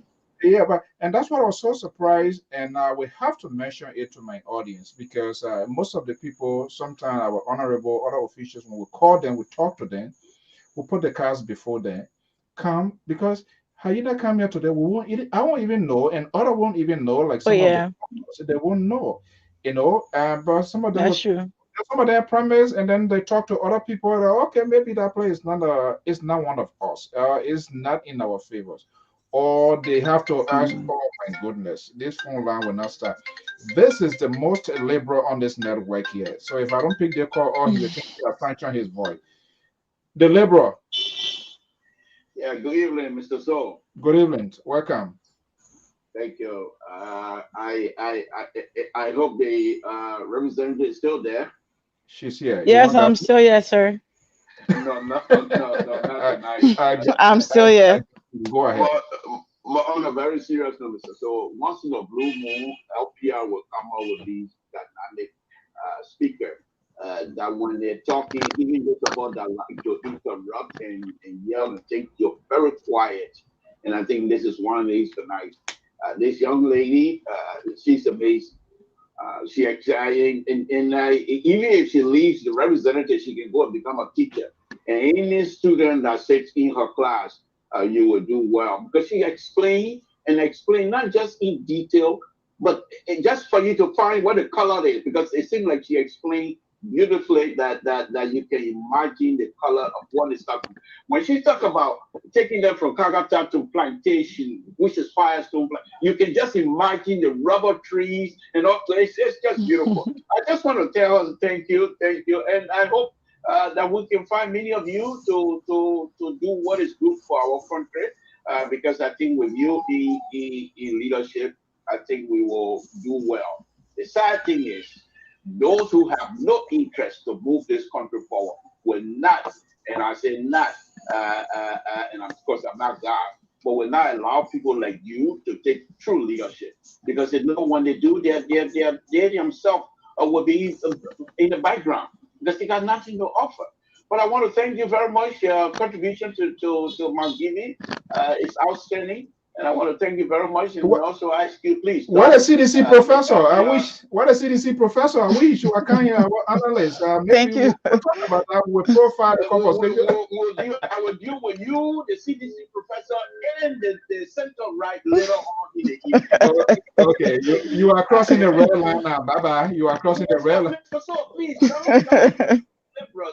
I'm telling you, lady, thank you. But I won't be surprised if this lady has a little liberal background as well. Oh, look at it. You funny partnership, please. She's not a liberal, please. Thank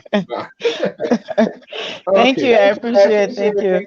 Okay, we're gonna wrap up now, and I'm gonna be giving you a closing statement. But before we do that, because we want to make you, I want you to speak to this here a little bit. And I'm ambassador for the women political leaders for Liberia. As a member of the House of Parliament, there is a committee that has been set up to work along with the executive to provide the stimulus package and to create more awareness for the people of Liberia to help prevent this coronavirus from spreading across the entire country. As the direct representatives of the people of District Number 3, Margibi County, I've also gotten involved with some women leaders in the production of the masks, detergents, and other essential materials that we need to fight this virus. So I'm asking each and every one of us to get on board to fight this virus together. Thank you. Hi, everyone. Okay. I'm Honorable Ambassador Attoh Wreh. All right. This is quite interesting. That's you right there, right? Yeah. Yes, that's me. The stimulus package here. Your district got some. We heard about it, but I don't know. The stimulus reach your district or your constituent? I don't know whether you can see me clearly. But if you can see me, my facial expression, if you can see me clearly, let me just say it. That thing that happened with the stimulus package, if there should be any unforeseen circumstances that we have to make decision in that route or in that direction, I will vote against it because my benefit were waived, my gasoline, some of my salary to contribute towards the stimulus package. And I do not know if my district benefited. There were 2 occasions where people called me to say they saw a group of people in the community with rice. They wanted to fight for the rice. They wanted to break the warehouse down. I told them to hold their peace and let it go, especially from the Firestone plantation. There was absolutely no consultation with my office. I cannot point to one person from my district to say I know of this person that received. If they gave food out to my district from the stimulus package, it was never well coordinated. I wasn't a part of it. I cannot account for it. So next time, if there should be an incident of such, which I pray we shouldn't even have the kind of situation again, I will not participate. I would prefer to have my direct salary and go and do for my people as it was seen directly with they and myself during the heat of the COVID.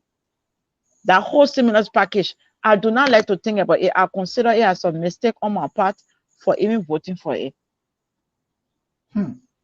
So, bottom Yes. line, your district did not, your constituent did not, I can't talk about the other district, your constituent, they were never benefited. If they were, to my knowledge, because I think we should work in a spirit of coordination in the interest of the people. You should be able to contact the direct representatives and say, Honorable, we need you to help us with our community leaders, the structures, to know those who are more challenged, that are in need. Then we can give you the roadmap. You come to us, say, okay, we're able to serve 2-3 persons in this community because we look at them and we know they are in need. I have no record. So for something that I have absolutely no record, I cannot say it was done or it wasn't done. The same way I told you, when I don't have time to read bill, I will not vote in favor, I will not vote against, I will abstain. So if you ask me for a report, I will tell you I do not know of any report. I do not know if my constituents receive. If they receive it, until I can see paper, until they can come and tell me, say, yes, we received some of the rice, I cannot speak to that. Like recently, there was some distribution of mosquito net. I was contacted, so I can tell you that yes, mosquito nets were distributed in my district because it was done along with my team. Wow. Yeah, the mosquitoes there, so they needed it. Yeah. On a serious note, so that's the issue of the stimulus package. Do you feel embarrassed on that because this thing it went why? You have the authority to question those who were in charge as member of the House or the legislative government. Have you raised that concern, or is it yes we have consideration? Yes. No, we just didn't sweep it under the carpet. We raised the issue because it became chaotic. People even died from the stimulus package. I remember the case of one county. I hope you can get in contact with Honorable Mema Briggs Menz, that she will be able to explain. She had to go through procedure. I share her contact with you. Yeah, I will also encourage her to come on this platform. I remember one night she was so frustrated, and she and myself were talking because I saw some incident on the Blue app. So I called her. She said, my sister, I'm so frustrated. She had to get in the car with her boys in the night to go and do seize and search and seize activity. Started going into people's homes, breaking doors to be able to get out some of the rice. I heard somebody died in the process. That one, I can't really speak to that because she will have to validate that. Country Devil King also to carry people and all that based on the stimulus package because the people felt it was for them. Yes, they were cheated. They did not get it. So I can tell you it wasn't done. If it was, if it wasn't done intentionally, it was done based on an error because they really did not study the roadmap as to how to get it food to the people I will consider that. But we raised the issue at the level of plenary, and we constituted a committee to investigate the matter, so that we'll come with a final report, and so we can use this as a case study, because we don't want to have that thing where people fighting over a bag of rice that's supposed to go to them easily. Then I'd rather keep my money and go to my people and say direct from me to you directly, instead of them going to hustle to get what was legislated for them, because we agree, we voted upon it to give it to them. Wow. From this conversation here, I can make a guess here. I pick up a quotation from your line. What we must implement, or we must implement what we say. I gather this as a good point here. Madam Congresswoman, representative for District Number 3, Margibi County. Madam, I want to thank you so much for honoring our invitation, for being spontaneous, for being anxious to even come. Because usually we beg people, but this one I send it and you say, I am off. And that's how we're supposed to be.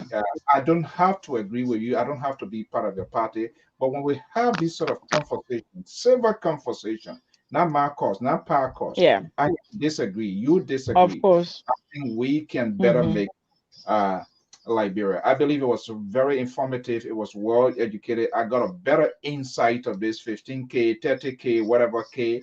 Now I have a different talking point of what I wish somebody had a guts to really come forward and break it down as it is. And then now we're going to get a sense. I want to thank you so much for your time this evening here. What is your final message for our people? I want to say thank you too, because I am young, I'm new. This is my first time in office, so I'm willing to learn, because outside of politics, I need to face the Liberian society. Our society is a patriarchy society, so having me, a young woman, being at the decision-making table, I should also be able to lead a path for people to believe that, yes, women can lead. So if I feel, I'm not just going to feel myself or my family, but I'm going to feel other women who thinking about trying to take these same steps. And I want to say a special thanks to you. I like what you did, your research. I was taken aback when I saw pictures of things that you posted from me, my workings. That way, at least we know that there are people who are watching us to know what we are doing. It served as a motivation for me. I didn't expect to see that. When I saw it, I'm like, oh, wow, at least he did his own research to be able to hold my feet to the fire. I believe in critics, but I believe that when you criticize me, then you come back to me and tell me I'm criticizing you because I believe you can do it, you can make that change, you can do it in this way. So you criticize me, then you come up with some suggestion that we can work together, that will be in the interest of the country. I appreciate that. I believe in civility. Tell me the truth. When I'm guilty, I fall short, I will tell you. Once it is done through civility, we will do it together. So I want to thank you too for giving me this opportunity. I didn't know about this platform until a few days ago when you got in contact with me. So I think that just that is the time that we really don't have.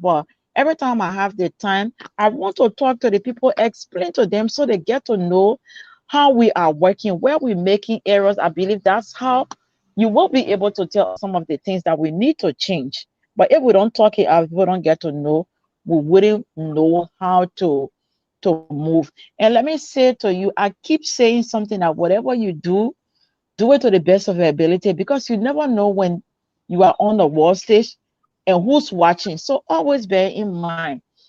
You see my title there, Honorable Ambassador. In 2019, I went with the Vice President to Rwanda. And we sat on the table, had to discuss women issue, come up with points, roadmap, and all that. I was there with women from the Ugandan parliamentarian, Kenyan, Zimbabwe, and all that. So on the table, maybe they thought they no, this one is in Liberia with the UN women. Okay. So when we had the roundtable discussion after everything, the women just pointed to me on the table and said, you are the smallest on the table, you are the youth here, so you will go and present on behalf of this table. So I said, okay. So we went there to do the presentation, and you won't believe after we did the presentation, and they said you will go and present on behalf after we did a group because we were breaking up into to groups. So after the group, we went there and I presented. So before the presentation, I introduced myself. I'm this person, the member of the House of Legislature, Liberia House of Legislature.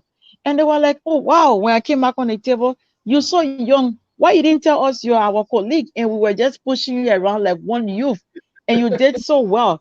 So it was based on that presentation. Yeah, after everything, I came back to Liberia. I wasn't even thinking. Boom, the next thing I received an email. After a lot of consultation, we spoke with the vice president of the country and other women.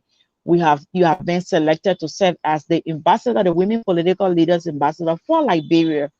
It was based on my presentation. This is one of the many pictures. We went to support our sister who is involved with children with autistic. You know, in our Liberian setting, people don't really believe it. They say that a snake swallowed the children's legs, not knowing they're suffering from autism.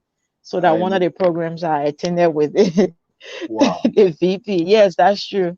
So that was it. So I didn't know that I would have gotten the ambassadorial position or title, but it was based on my performance, how I was able to present the issue. So whenever you're doing something, do it and believe in your mind. I'm under the spotlight, people watching me. I should try to exert myself and do more.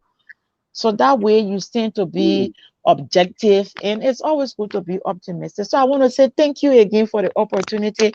I will encourage my other female colleagues to honor your invitation and to participate. So then, and I really Yeah, appreciate sharing I the will do information. that. I spoke with Senator Boto Cannon, and she has agreed for now to appear Yes, you also. mentioned that. Yeah, okay, great. And I will really Okay.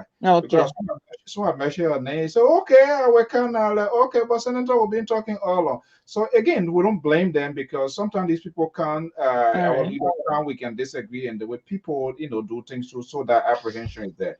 But our man Moses is based in Kakata. Yeah. He's our correspondent. I want to thank him so much. But hey, our lines opened.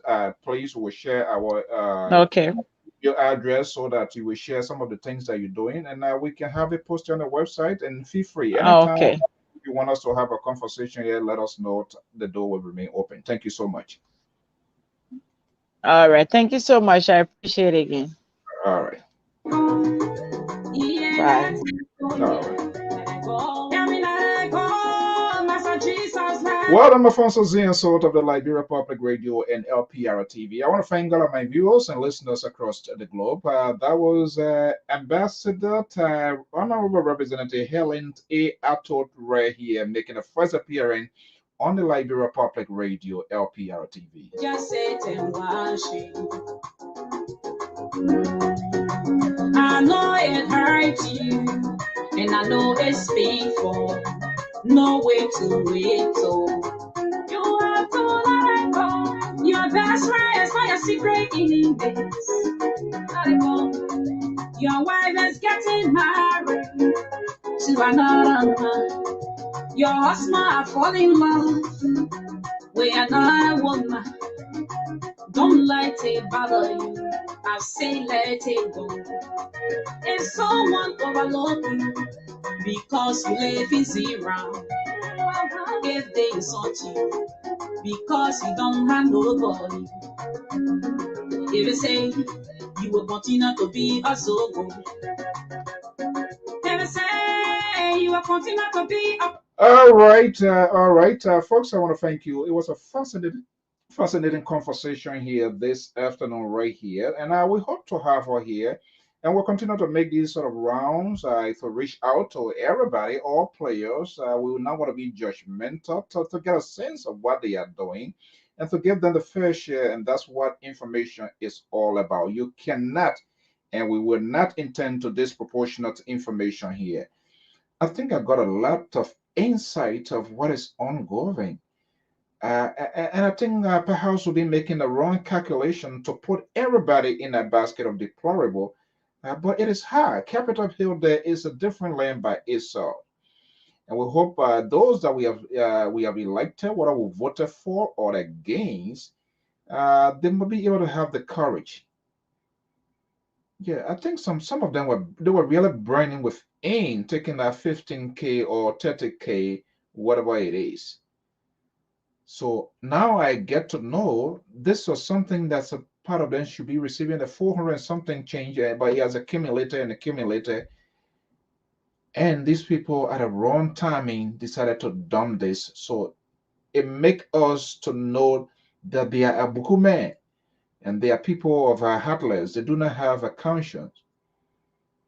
So why this was why they have it like stockpile like this and deliver it untimely at the time Liberia was bleeding and in a serious health crisis.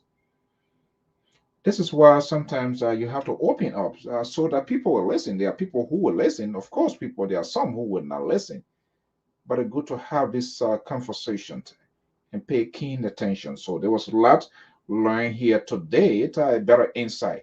And like we said, Senator Boto Conant will be here this Sunday at 4 p.m. Eastern Standard Time. And we will try to get to all of them as possibly as we can and continue to push the line. Our invitation is still out there to Senator Nyongli Kanga Lawrence and all of the major political actors. We have our own way, all the 103 men, women of the first branch of government, we will have them here. Let us hear from them. So let's see what is happening. And perhaps with the conversation and with your input, they also will pivot, they will take a change. You know, we can't, the problem is already there. We have to discuss it. And we got to find a common ground because if we say we want to avoid it and we'll come to a conclusion that they will not change, then we are not either doing the country good. Because some of us here, when we even get to that hill, will do terrible things than those that are there. That's the fact. And for the most part, people just do not like to face the fact. But we will, more or less, when it comes to Liberia, will do what is right to have this sort of consequential decisions. Keep it civic, ask the tough questions, and give them the benefit to explain their part. Well, it's going to be around 2. Hopefully, I'm going to be dealing with the liberal here this evening again. Yeah, he's another guy. I'm going to be dealing with him here this evening. And the best of political team, analysts, and contributors of the Liberia Public Radio. We're somewhere here at 8 p.m. Eastern Standard Time. And perhaps we're going to profile this conversation and some of the news making headlines in Liberia. Until then, I'm Afonso Zienso of the Liberia Public Radio and LPR-TV with your informative news magazine, All Things Considered. Protect you. They say you will continue to be a beggar. You will not marry. You will not bear your own children. They say your need is for a borrow. Sunday go to meeting. Mommy can say no, Johnny Ginger. Just let it go. Jesus. Yeah, so we're going to let it go, but we're going to be talking it, and hopefully somebody will listen to us here. But we will talk it, we will discuss it peacefully, quietly, and but honestly, we will be talking it until at some point in time we can find a common ground. Have a pleasant evening. Whatever you are, if you have a convention or functions or any coverage here in the USA or in Liberia, let us know. We have the capacity to dispatch our team and bring you professional quality broadcasting where we'll keep it to the point as it is.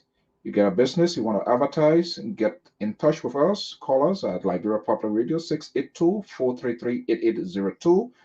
Or you can send us email at freedom.lpr2018 at gmail.com or lpr2012 at gmail.com, and you can that's how you can get patronage as well. So advertise and give for the sponsorship. We will appreciate you when you did that.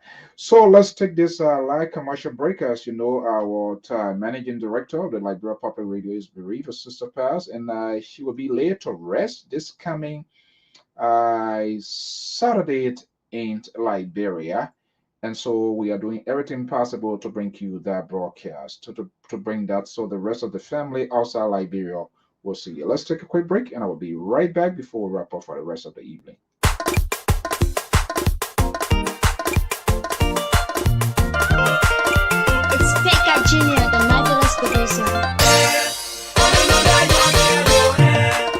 Life so beautifully lived deserves to be beautifully remembered. It's with profound sadness and great loss that we announce the death of our beloved sister, Mother Ruth D. Freeman of the ACFI Church. This sad occurrence took place on June 19, 2021 in Monrovia, Liberia.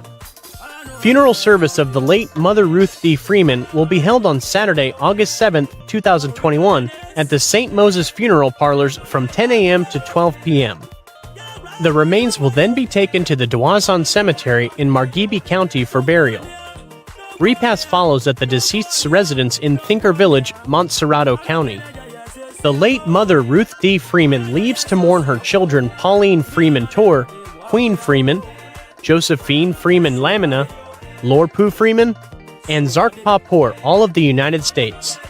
She also leaves to mourn her brothers George Freeman, Philip Joe, and Nathaniel Cry of the United States, and one sister Annie Freeman of the United States, and a host of other relatives in Liberia and the Ivory Coast. May her soul and the souls of our dearly departed loved ones rest in peace. Thank you. Philip Z. Joe, brother of the deceased. All right, that's our own Not Cry Poor based in Philadelphia. Ruth is someone that I got to know for a long time before even getting to know Nat. But she will be laid to rest this Saturday in Liberia. Liberia Popular Radio Crew will be there to bring you live images and happenings as she been laid to rest. Let me just welcome my own Vice President, Sister Attoh Wreh from the city of Baltimore.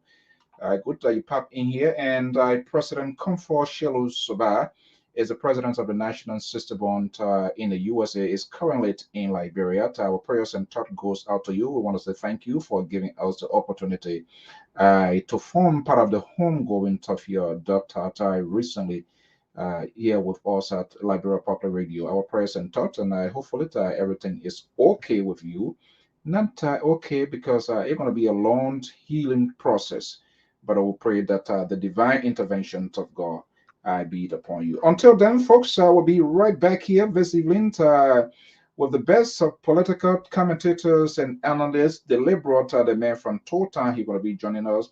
The CDC professor going to be here. The man from the far left, Amos George, going to be here. And from the liberal state, Sam Jackson from Massachusetts, they're going to be here.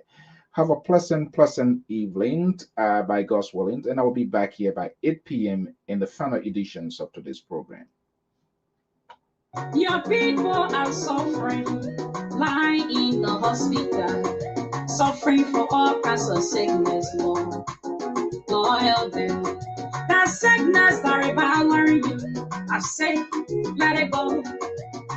The barrenness, pack your load and go.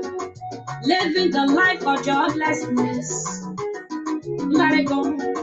I say, you spirit of suppression, let it go. Spirit of denial, spirit of depression, let it go, man. Oh, I'm tired. Pack your load and go. If you begin, take your chin more. Let it go. Your best friend, take your horse, man. Let it go. If your wife said we are not compatible, let it go.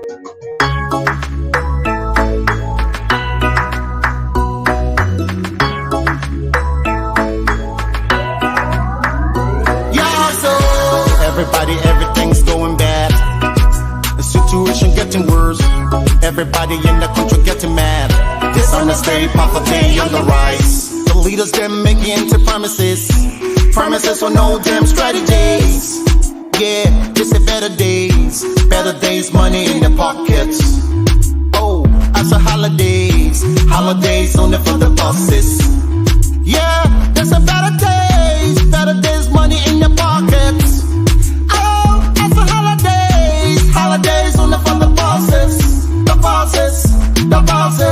Oh yo, hey, what about the children? What about the people? What about your families? What are gonna eat though? Yeah, so safety everywhere.